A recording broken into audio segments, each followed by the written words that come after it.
And welcome back to my channel. आज के video में हम डिस्कस करेंगे comparison between MPC and MPS, MPC and APC actually this is APC, just a second, and relation between MPS and APS. Alright, जो भी हमारे दो प्रोपेंसिटीज़ के कॉन्सेप्ट हैं, यानी कि propensity to consume and propensity to save, तो उन प्रोपेंसिटी टू कंज्यूम के दो जो कॉन्सेप्ट हैं उनमें आपस में क्या रिलेशन है, एंड प्रोपेंसिटी टू सेव के जो दो कॉन्सेप्ट हैं उनमें आपस में क्या रिलेशन है, वो क्या कंपैरिजन है वो हम डिस्कस करेंगे। इसके बाद हम क्या करेंगे कि एपीएस यानी कि एवरेज के दोनों ही कॉन्सेप्ट, यानी कि average propensity to consume and average propensity to save, और मार्जिनल के दोनों ही concept, marginal propensity to consume and marginal propensity to save, उनमें आपस में क्या रिलेशन है वो भी डिस्कस करेंगे इस वीडियो में। तो हम देखते हैं क्या है कंपैरिजन। जब भी आप कंपैरिजन या डिफरेंस या रिलेशन लिखेंगे तो उसका सिंपल सा मेथड क्या है कि आप तीन कॉलम बनाएंगे। First one is basis, second क्या होगा उसमें पहला टर्म लिखेंगे, जो थर्ड कॉलम होगा उसमें सेकंड टर्म लिखेंगे और उसको सिंपली लिखेंगे। और हाँ, बहुत इंपॉर्टेंट है, अगर आप टेबल में नहीं लिखोगे तो चीज़ बहुत समझ में नहीं आता है। जब भी कॉपी आपकी चेक होगी तो उसमें अच्छे मार्क्स नहीं मिलते हैं। इसी कंटेंट को आप अगर पैराग्राफ वाइज लिखते जाओगे तो वो बहुत ही ऑर्डिनरी आंसर लगेगा, लेकिन ये एक प्रॉपर मेथड है आंसर लिखने का, comparison, relation and difference between. ठीक है, तो हम पहले देखते हैं एपीसी एंड एमपीसी, यानी कि जो प्रोपेंसिटी टू कंज्यूम के जो दोनों ही कॉन्सेप्ट हैं उनके बारे में। तो एपीसी क्या है, पहला क्या है, बेसिस क्या है, पहला बेसिस है मीनिंग का। तो दोनों ही मीनिंग हम एक बार फिर से देख लेते हैं। It is the APC, it is the ratio of consumption expenditure to the corresponding level of income. ये क्या है, रेशियो है, हम पढ़ चुके हैं इससे पहले की वीडियो में। ये रेशियो है कंजप्शन एक्सपेंडिचर और नेशनल इनकम के बीच में, उसी लेवल ऑफ कंजप्शन पे। ठीक है, तो और एमपीसी क्या है, MPC it is the ratio of change in consumption expenditure to change in national income.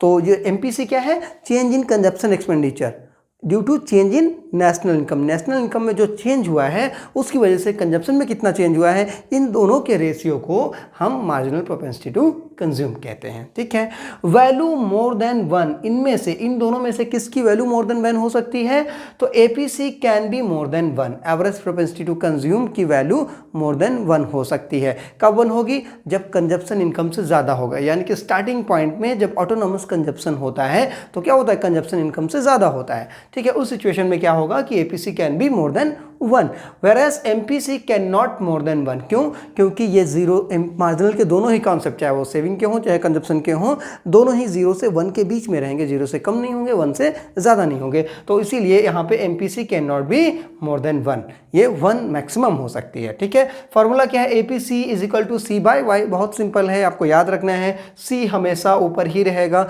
Y हमेशा नीचे रहेगा। ठीक है, तो एमपीसी में क्या है, एमपीसी का formula delta C by delta Y, यानी कि कंजप्शन में change in consumption by change in income. तो ये हो गया हमारा कंजप्शन, प्रोपेंसिटी टू कंज्यूम के दोनों ही कॉन्सेप्ट का आपस में कंपैरिजन। अब हम आते हैं प्रोपेंसिटी टू सेव के दोनों ही कॉन्सेप्ट जो हैं, एवरेज प्रोपेंसिटी टू सेव और मार्जिनल प्रोपेंसिटी टू सेव, दोनों में कैसे कंपैरिजन लिखेंगे। तो अगेन हम बेसिस बनाएंगे, meaning, value less than zero and formula, तीनों ही बेसिस पे हम देखते हैं।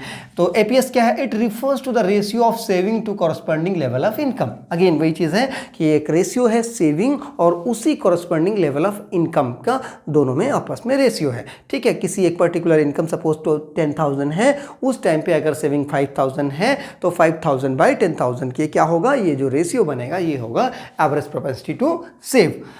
एमपीएस क्या है, it refers to the ratio of change in saving to change in total income. तो ये भी क्या है, रेशियो है, लेकिन change in saving due to change in national income, national income में जितना चेंज हुआ है उसकी वजह से सेविंग में कितना चेंज हुआ है, इन दोनों के रेशियो को क्या कहेंगे, इन दोनों के रेशियो को कहेंगे marginal propensity to save. Value less than zero, ये वैल्यू लेस देन जीरो, इनमें से इन दोनों में से किसकी वैल्यू लेस देन जीरो हो सकती है, तो APS can be less than zero, average propensity to save can be zero. ठीक है, या जीरो से कम हो सकती है। क्यों, किस सिचुएशन में? क्योंकि सेविंग नेगेटिव भी हो सकती है ना ऑटोनोमस कंजप्शन की वजह से, तो यहाँ पे नेगेटिव भी इसकी वैल्यू हो सकती है या लेस देन जीरो भी हो सकती है एपीएस की वैल्यू। ठीक है, नेक्स्ट क्या है, ये देखिए MPS can never be less than zero. जैसा कि मैंने यहाँ बताया था कि जो मार्जिनल के दोनों ही कॉन्सेप्ट हैं वो जीरो और वन के बीच में रहेंगे, यानी कि उनकी मैक्सिमम वैल्यू वन और मिनिमम वैल्यू जीरो रहेगी। ठीक है, तो ये जीरो से कम नहीं हो सकता है एमपीएस। फॉर्मूला आप देखेंगे, फॉर्मूला एपीएस का देखेंगे, एवरेज प्रोपेंसिटी टू सेव में saving by income, saving by income, Y again नीचे रहेगा, एस ऊपर रहेगा, कंफ्यूज नहीं होना, वाई को ऊपर मत कर देना। ओके, तो ये हो गया saving by consumption APS. Marginal propensity to save में क्या करेंगे, change in saving by change in income. ठीक है, तो ये हो गया आपका दोनों में, दोनों ही जो प्रोपेंसिटीज हैं उनमें कंपैरिजन। तो इसका आप स्क्रीनशॉट ले लीजिए। इसके बाद हम रिलेशन जो है एवरेज का कॉन्सेप्ट में, चाहे वो average propensity to save and average propensity to consume और मार्जिनल के दोनों ही कॉन्सेप्ट में हम रिलेशन देखेंगे। ओके, तो अब हम देखते हैं कि एवरेज के कॉन्सेप्ट और मार्जिनल के दोनों ही कॉन्सेप्ट में क्या रिलेशनशिप है। तो पहले हम देख लेते हैं एवरेज के दोनों ही कॉन्सेप्ट। तो relationship between APC and APS, दोनों ही एवरेज के कॉन्सेप्ट हैं। ठीक है, एक कंजप्शन का है, एक सेविंग का है। तो यहाँ पे the sum of APC and APS is equal to one. जो एपीएस है और एपीसी है, इन दोनों का सम क्या होगा, वन के इक्वल होगा। इसको हम प्रूफ करेंगे यहाँ पे।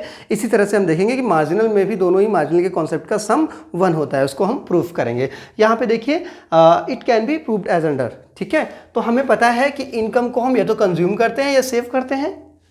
ओके, हमें पता है, वी नो। ठीक है, वी नो। ऑलराइट, अब हम देखेंगे यहां पे, इसको हम अगर दोनों ही साइड को dividing both the sides by y, ठीक है, वी गेट, हमें क्या मिलेगा, दोनों ही साइड को y से डिवाइड करने पे हमें क्या मिलेगा, y by Y is equal to C by Y plus S by Y. अब आप ध्यान से देखिए कि अगर c बाई वाई करें तो c बाई वाई क्या होता है, एपीसी होता है या नहीं होता है, और s बाई वाई क्या होता है, एपीएस होता है। सिंपल सी बात है। और इसको हम कैंसिल करेंगे तो कितना आएगा, 1। तो यहाँ हम कह सकते हैं, या चलो मैं यहीं लिख देता हूँ 1, इसको हम सॉल्व करेंगे तो 1 आएगा, Y by Y. Okay, 1 is equal to C by Y क्या है, ए पी सी होता है ना, और एस बाई वाई क्या होता है, ए पी एस होता है। ठीक है, तो हमने प्रूव कर दिया ना, 1 is equal to A P C plus A P S.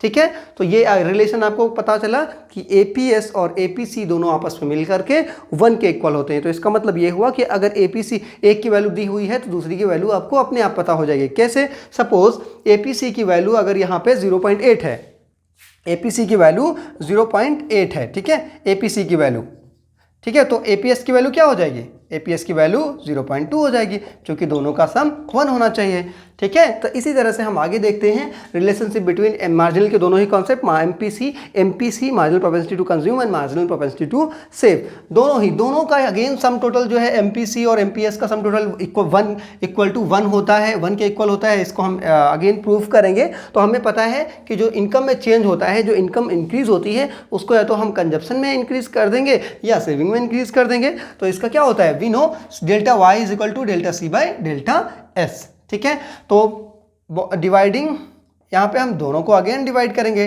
Dividing both the sides by del Y, we gate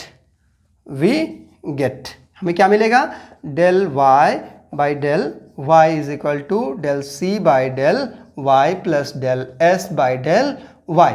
okay, तो आप ध्यान से देखिए, अगर हम इसको सॉल्व करेंगे फर्दर तो ये कितना हो जाएगा, 1 हो गया। Okay, del C by del Y क्या होता है, एमपीसी, सिंपल।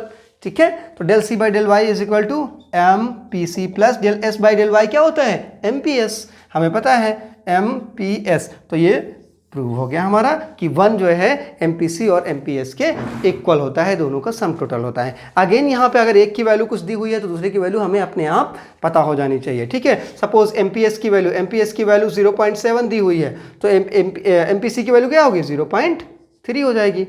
ठीक है, तो ये हो गया हमारा दोनों में कंपैरिजन। तो इसका आप स्क्रीनशॉट ले लें समझने के लिए।